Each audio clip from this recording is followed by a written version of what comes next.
Welcome back to today's episode of Words of the Wise. Today I have Chief Tharp from Griffith PD in Indiana, 20 plus years experience in law enforcement. He has a bachelor's degree in criminal justice. He is a graduate of the Northwestern University School of Police Staff and Command. Welcome to the show, Chief Tharp. Thank you for being here today. Thank you very much for having me. You got me tongue-tied. I hate bios of myself. I think that comes from, I'm a big believer in like servant leadership. And the hardest thing I've had since I've gone up in my career is talking about myself.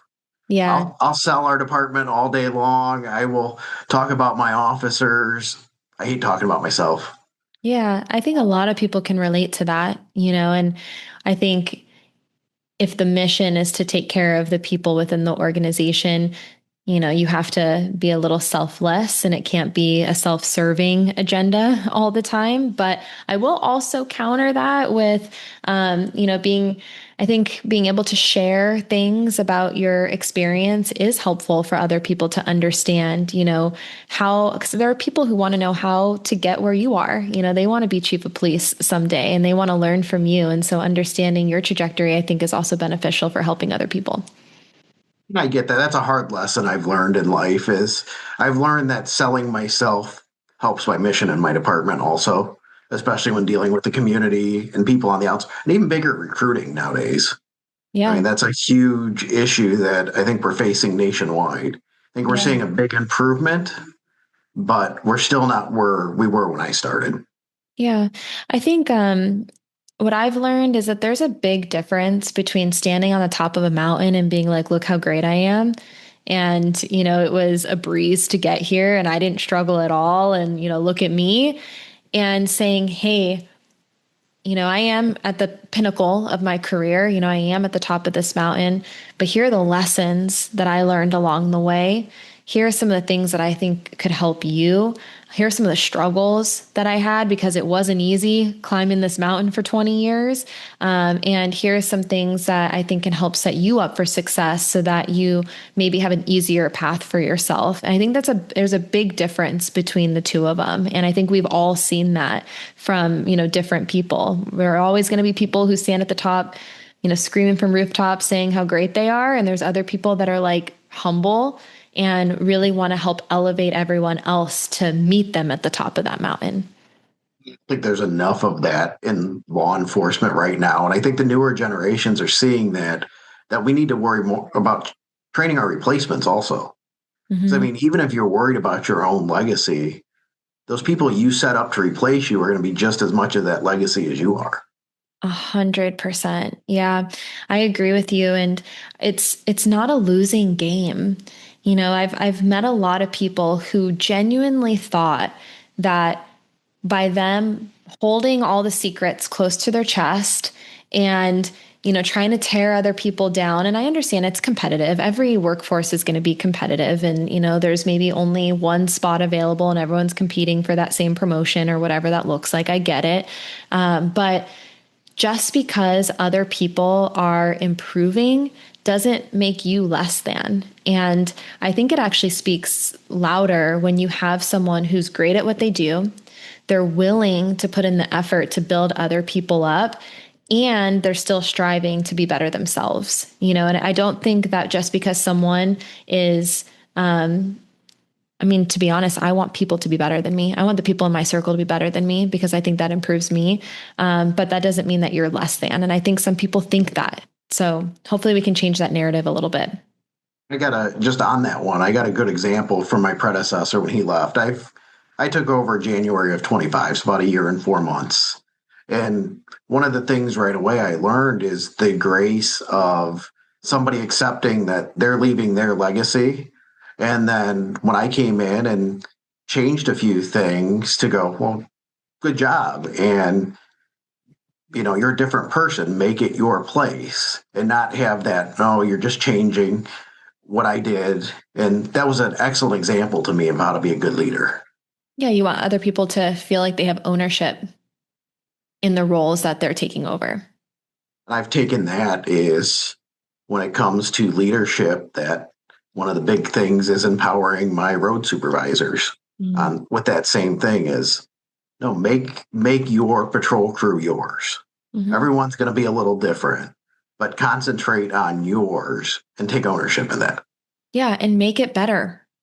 Yeah. I'm actually in the process right now. I'm expanding my team, and I'm in the hiring process, which is always really fun and interesting to meet different personalities and different backgrounds.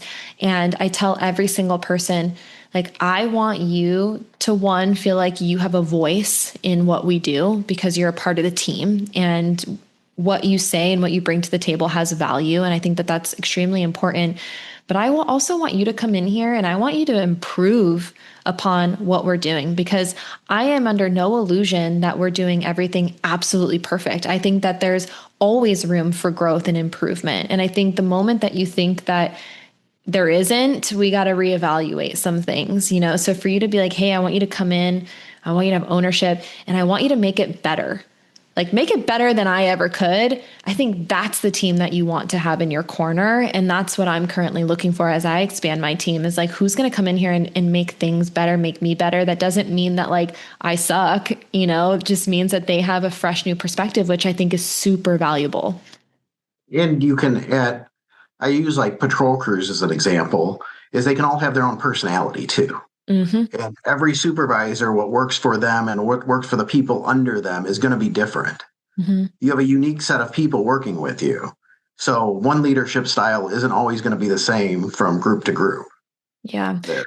I think that is really hard for people to understand, that everyone is not you and And everyone law is. enforcement, oh, go ahead. I was just going to say, not everyone's going to think the way that you think. Not everyone is going to need the same things that you need, and we have to be open to that and understand that it's okay if people are different. Actually, we need to encourage that because it brings new perspectives. So a real world example of that also that I bring in, and I think about this one quite often, is when I first went back to our detective bureau. I actually went back right on a homicide case, and in those couple days working that after, I was the least senior, least experienced investigator in the room. And when you have people listening to your ideas and showing you, everybody from the top to the bottom has a different perspective of the situation, it really opened my eyes to there's ideas all the way up and down the chain. Mm-hmm. And everybody brings different life experience, different educational experiences. And that different perspective could give you a brand new idea. Mm-hmm. Yeah. And I think we have to remember that we're stronger together. I know that there's a lot of, I don't want to classify everyone in law enforcement as type A personalities, because I don't think that that's true. I think there's all kinds of different personalities within every organization. But I think that when you have a lot of people who are independent, they're strong, free thinkers, that it's it's really important to understand that we are stronger together, and you have to have different perspectives and ideas. You have to, because you only have your, one track mind of how you tend to think. And it might be really good, but it's not the full picture. And so I would also encourage everyone to understand that it's a group activity. And I know we Well, that's silo ourselves, and we want to do things ourselves. Sometimes I'm very guilty of that. I was the kid in school that anytime there was a group project, I was like, just give it to me. I could do it better than everyone else. And like, I'll just do it all on my own.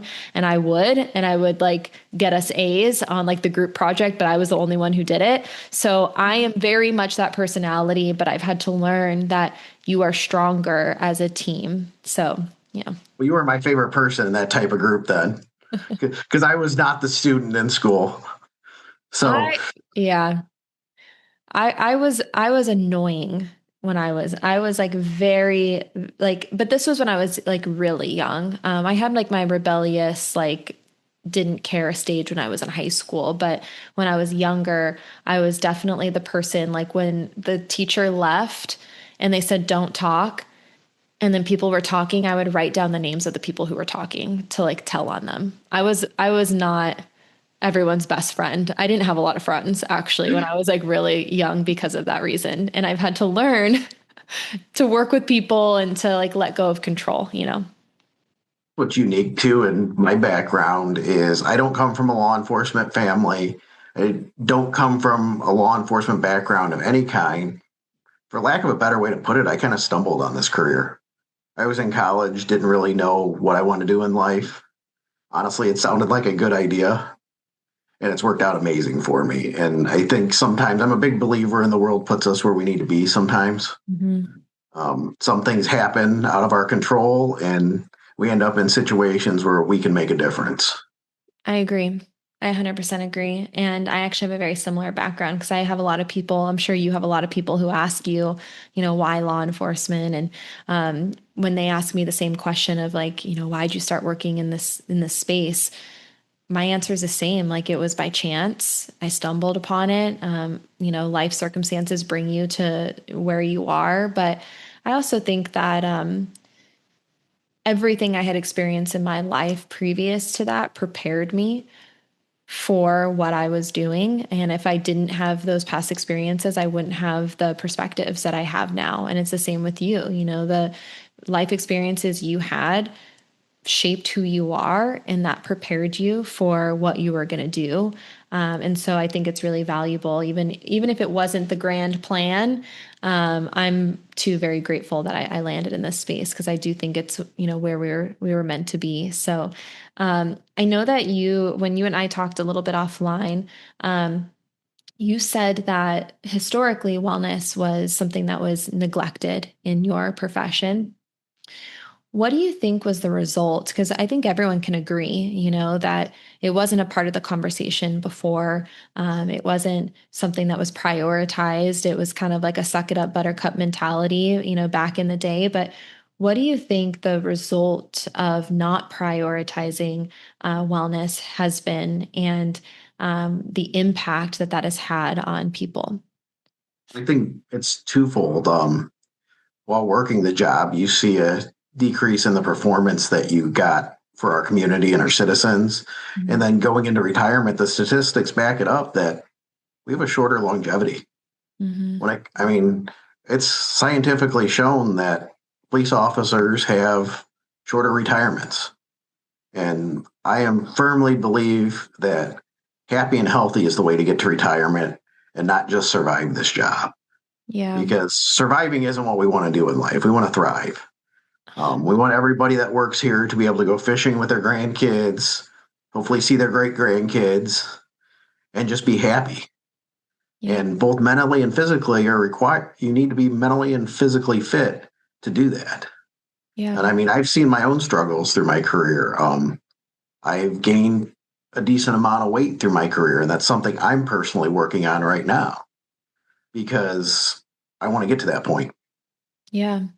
I appreciate you sharing that. And, I think we all have had our own personal struggles one way or another and things that we have to work on. And I think that it's really powerful for us to share those things with other people and understand that, we're not perfect by any means, but there is an awareness and there's a prioritization of these things. And for you to connect with the why, I think is so important. And um, it's really interesting. So I have this conversation a lot about like, what is the goal? What is the why here? And you nailed it for, you're like, the why is so that people can get to the end of this career as happy and healthy as possible so they can have long and successful careers. It's so that they thrive, not just survive, and I think that we can also ask ourselves that question, because everyone's going to be motivated by something a little bit different at different times in their career. Maybe right now, as a chief of an organization, you have this perspective because you have 20 plus years experience on the job, and because maybe retirement is closer than it ever has been. And so you're thinking in that way. But for like that brand new officer, maybe they're not thinking about retirement yet. And so, how can we get them to understand the importance of wellness and proactive wellness, which is another thing that you and I talked about, is being more proactive versus reactive.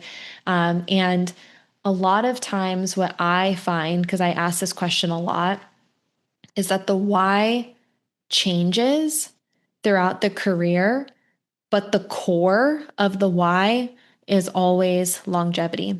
It's always that, but usually people don't say a why that is self-serving. Usually the why is something external. So I'll give you an example. I've had a lot of people who will say, um, I want to be respected by my peers, right? Like my why for being well is performance, right? Like they want to be able to perform, they want to prove themselves, they want to be respected by maybe the guys or girls who are older than them. Other people say my why is my family. So again, it's I want to be healthy so that I can show up better for my spouse or my kids. My why is so that I can go fishing with my grandkids. It's always something external, but again, it has to do with longevity. And so I find that to be really interesting. So I think you can ask that question as an organization. What is the why? Why are we doing these things? What is the goal? And then you can ask those questions as individuals. Why is this important to me? And I find that when the why is strong enough, the what and the how become easier. We can kind of work ourselves backwards from there. But I think it's that motive. I never like to say motivation because I think that's fleeting, but you understand what I mean. I think that's that like kind of catalyst to action. I think on top of that, by striving for those end goals, you're going to improve officers' careers in that. You're going to be more successful if you're taking care of yourself. You're going to be more successful if you're mentally prepared for situation. Yep. So it is kind of self-serving even for the officer to do those things because you're going to have a more successful career in the end. I have no problem being self-serving. And I'll tell you why, because I know that sounded really bad when I said that. But I have the understanding that if I take care of myself first, that I can show up way better for everybody else. I understand that. And so I don't view that as being selfish at all. I actually view that as being more selfless. It's like I'm doing this so that I can show up for you. And I think that people struggle with that. It's like you want to show up for everybody else and you think that you have to pour yourself empty in order to do that. And you have to sacrifice yourself in order to do that. But I think it's actually the reverse that's true. We have to be a little bit self-serving and selfish in the sense of we have to take care of ourselves. You can't pour from an empty cup. You can't be the most effective, person, whether that's professionally or personally, if you don't have anything left to give. So you almost have to reverse engineer how you think a little bit. And you do have to be a little self-serving. You have to take care of yourself. And in return, everything else is going to be better. So that's what I mean by like, I don't have a problem being self-serving because I understand that that's my way of showing up for you guys. But I think that it's hard for people to understand that concept when they're so focused on external. I think there's something in that we don't take a lesson learned early on because I think every police training program, police academy across the country teaches the lesson when it comes to, say, emergency driving. If you don't get there safe, you don't help anybody. Yep. I think we need to take that slogan to our entire career and our entire health, whether it be mental, physical, anywhere in there when it comes to wellness. Because if you take that there, if you don't take care of those other things, you don't help your family, you don't help your fellow officers, you don't help your citizens. Yep. I also think that we need to start treating other people or treating ourselves like we treat other people. We are the worst to ourselves. Like if you looked at someone who you really cared about, what advice would you be giving them if they were struggling with something? Like let's take maybe it's a spouse, maybe it's a best friend or, family member, whatever that looks like. But, if they're like really struggling at work, mentally, physically, emotionally, what advice would you give them? If you really cared about them, it'd probably be like, hey, like you need to take a beat. Let's start figuring out what we need to do to get you better. Do we need to start meal prepping? Do we need to see a mental health provider? Do we need to, have more of a routine at the gym? What does that look like? I would guess that we would all show up for other people in that way to try to come up with a game plan to help them. We have to treat ourselves the same. I always say it's easier to give advice than take it. 100%. It's harder to take your own advice sometime than it is to give it to somebody else. Yep. I think as a generational shift, we're starting to see that in younger officers. My generation and above, we were still the suck it up, just get it done, deal with it, come back to work tomorrow. And I think we're finally starting as a society and as a profession to open up. our sergeants, they're coming in after a bad shift the day before and checking on their people, not just saying get to work. Yeah. Yeah. And I think that it all comes down, and this is something that I still work on every day. Definitely not perfect by any means, but, having honest conversations with ourselves. Can we, as much as we check in on other people, can we check in on ourselves? And can we ask honest conversations like, how am I doing? Because we can't wait for other people to ask us how we're doing. We got to be able to show up for ourselves and be like, okay, let's assess, let's self-assess what's going on here. And it doesn't have to wait until there's something wrong. We could do this on a consistent basis. Maybe, have you ever heard about like Sunday check-ins with like spouses? Have you heard of this? No. So a lot of spouses will do this. It's kind of like, I wouldn't say everyone, but a lot of people will try to set like one day aside out of the week to connect. And it'll be like an hour long where you schedule it and you ask each other questions. How was the week? How are you feeling? Is there anything that I could have done better to show up for you? And you have those conversations with each other. Maybe we can do that for ourselves. Maybe once a week we can just sit down for like 10 minutes, 15 minutes and ask ourselves those questions.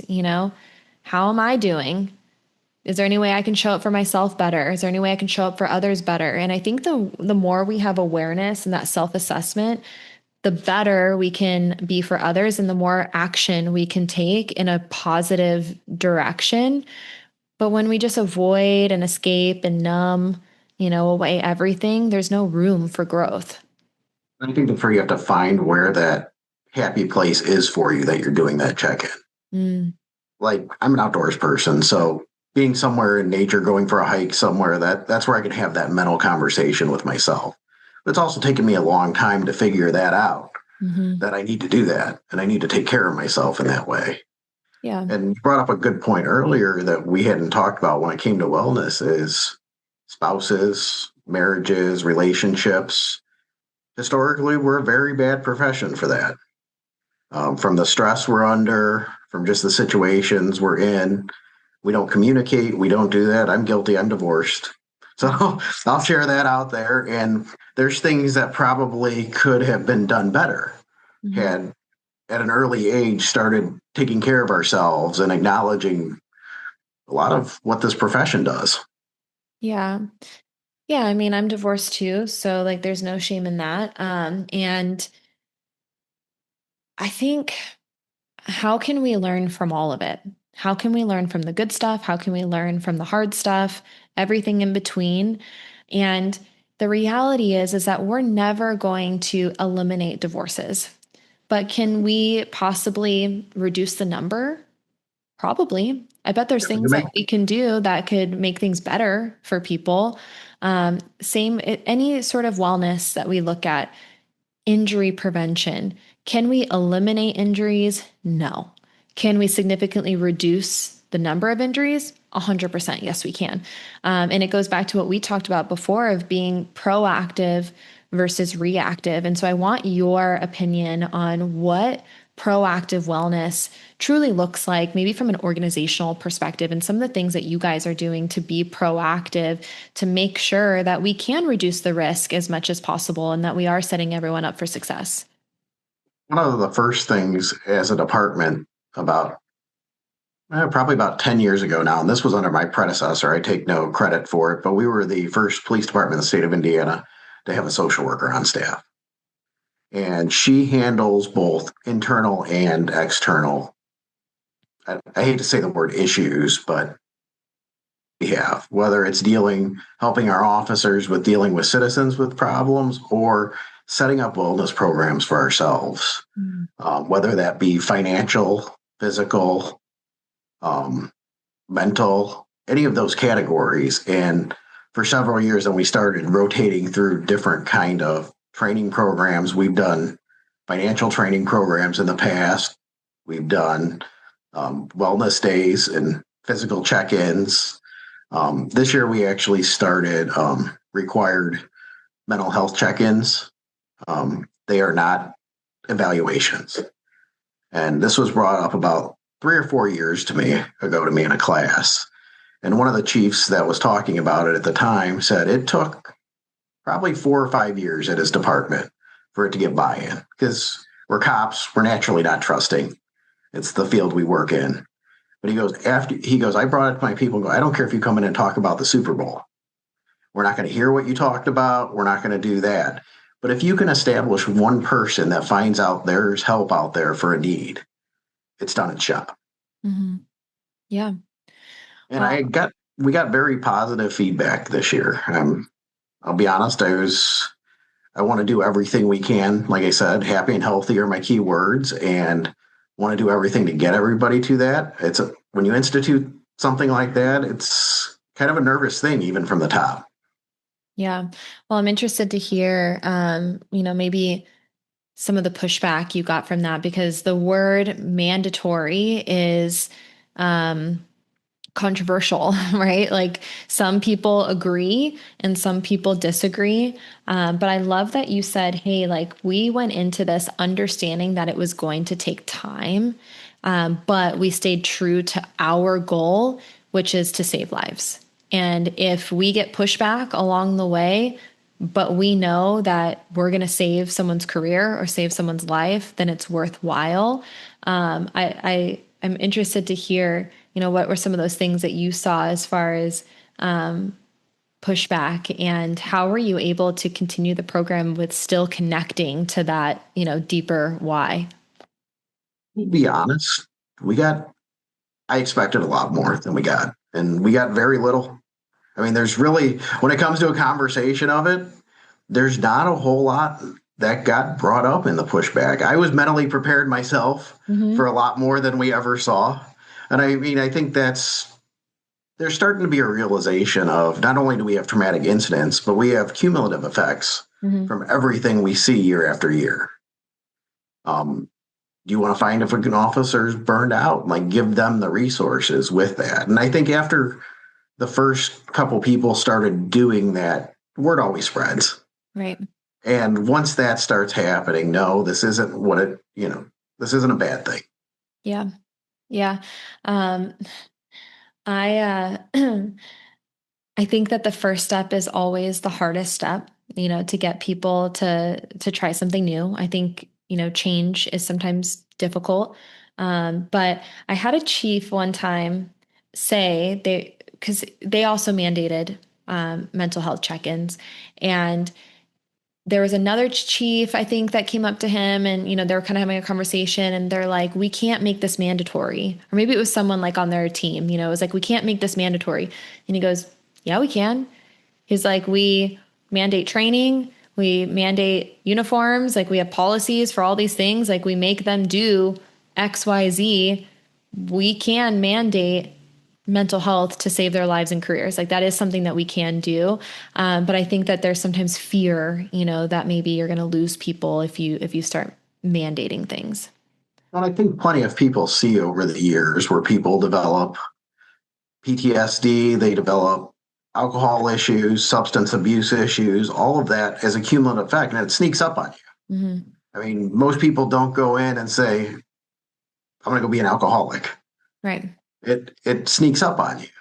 And I think if an outside perspective sometimes helps to put that realization of if we can stop a problem before it gets there, and that's where I'm starting to see a shift in mindset in our profession where there's a lot more people open to that. Yeah. I think if a lot of these things were done 20 or 30 years ago, you would have a lot more pushback. I Yeah. think the generations before, my generation and above, would have a lot more to say about it than we do with the officers coming up now. And I Yeah. think as a society, we've gotten better about wellness in that aspect, and that helps our profession. I agree. There's a conversation about price and cost. And you think about what is the cost of doing something or what is the cost of not doing something. And that's different from like the price, right? So I would imagine that there was a price to have a mental health professional, come in, either be on staff or, you know, even contract, right? It's going to cost money in the sense there's going to be a price associated with that. But what is the cost of not doing something. And so you have to like weigh those options. And, you know, to what we were saying earlier, when I was talking to that other chief, where they were like, yeah, we're afraid to mandate, or other people were afraid to mandate because they don't want to lose people because people are going to leave. And it's like, okay, well, let's weigh the cost. You know, would you rather mandate something and maybe lose someone because they're mad about it?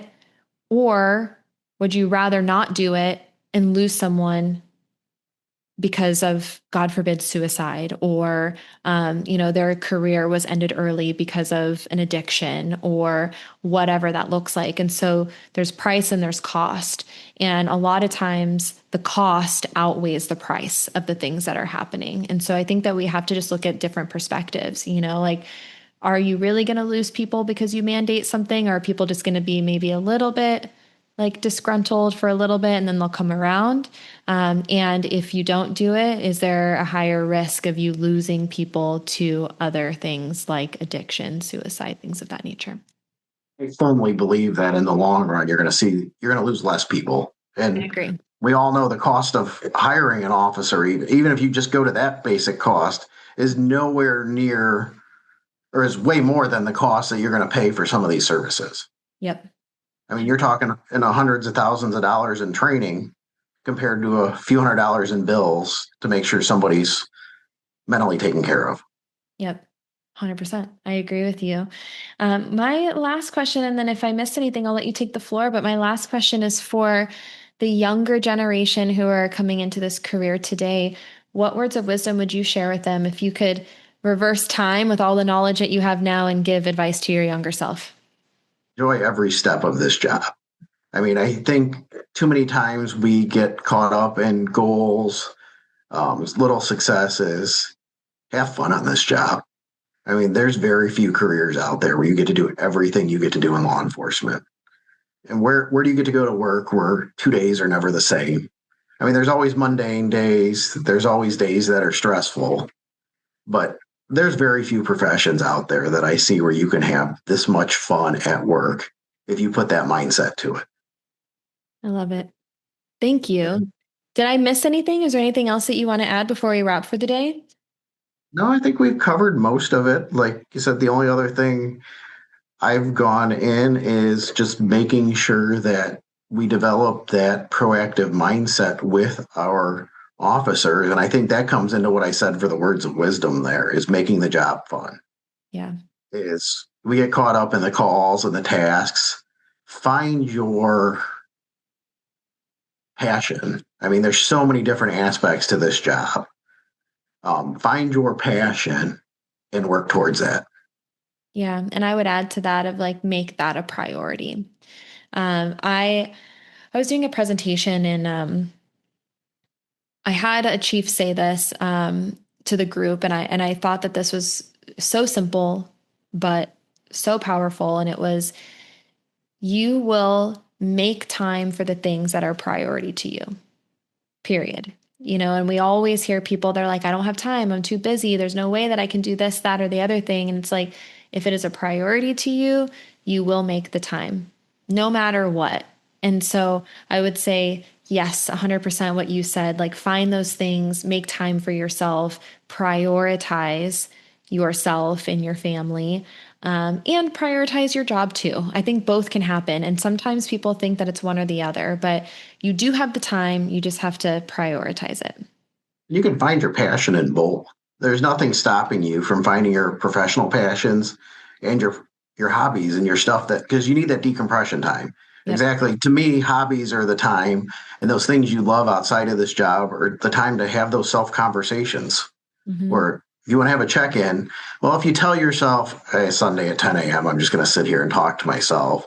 Or if you go, if your passion is fishing or your passion is golf or that, to me, that's the time to have those conversations with yourself because you're going to be much more honest.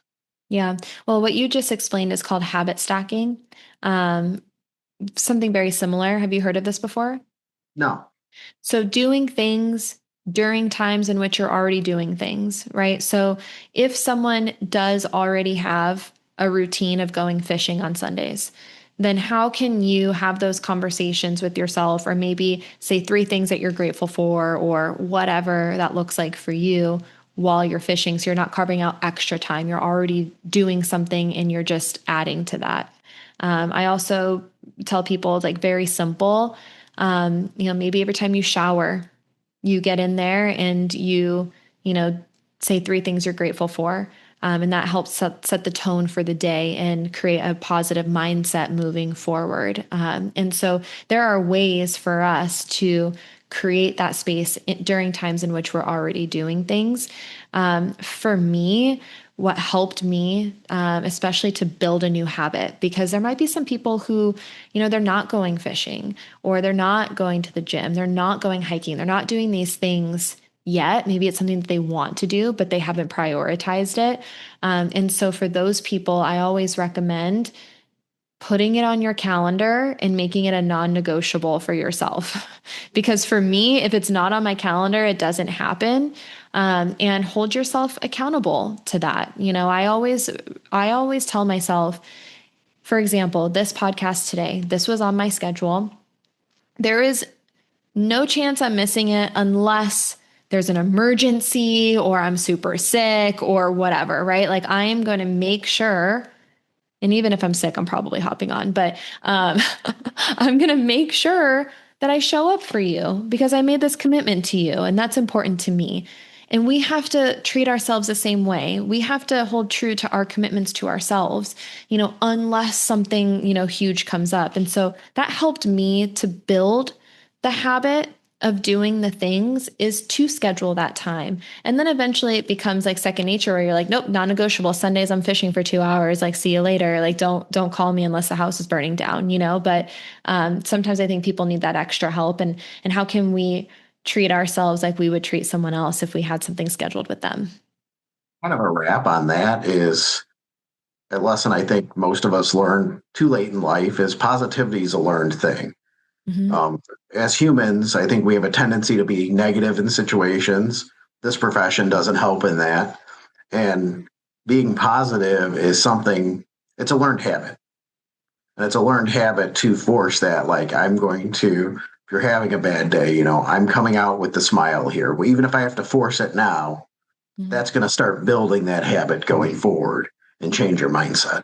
Yeah, it's a practice. It's a daily practice, and it's not always easy. I agree with you. I think it's a lot easier to find the negative than it is to find the positive. But no one wants to be sitting next to a negative Nathan. So, like, cut it out, everybody. Be happier, be more positive. And I have to remind myself that too, because I'm also human, and there are good days and bad days for me too. And so I think we all have to give ourselves some credit. But I agree with you. I think that we should all try to strive to be more positive and uplift others. Completely agree. Thank you so much for your time. I really appreciate you coming on here. And we'll definitely stay in touch. So thank you again. Thank you for having me. Of course.